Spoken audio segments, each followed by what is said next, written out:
What's up, guys? I wanted to do a video on something that I think is so interesting that everybody else is going to think it's interesting too. And I know there's other videos about this, but it's really not even as complicated as those videos make it seem. So, in a survival situation, one of your main concerns would be how to start a fire or build a fire or keep a fire or whatever. You definitely want to be able to have a fire, not only to stay warm, cook, scare away predators, depending on where you are. Might not work in Chicago. But you definitely want to be able to ignite and sustain a pretty decent fire. And I figured out there are many purposes for candle wax that fit that niche, you know. I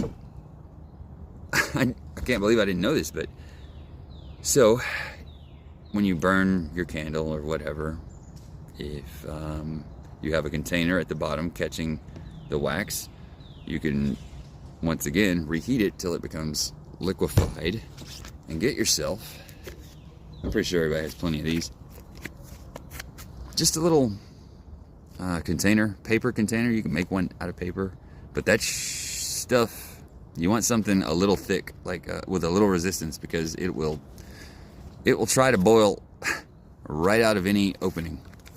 So what I've done there is just like taped up the bottom so that none of the holes will allow the wax to escape out the bottom. You got a few seconds that you got to keep it from trying to leave any way it can.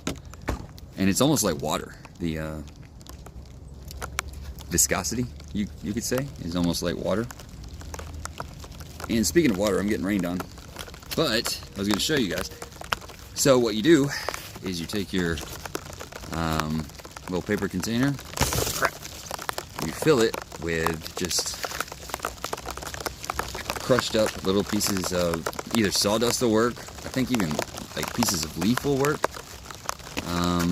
You fill it up, and then once you have your candle wax melted, enough of it, you pour it in, and hopefully that will like not escape, it'll solidify, and then you will have a perfect fire starter. All you gotta do is put a spark on that thing or hold a flame to it, and then you got a fire starter block that won't go out. So you guys use that wisely and stay safe out there.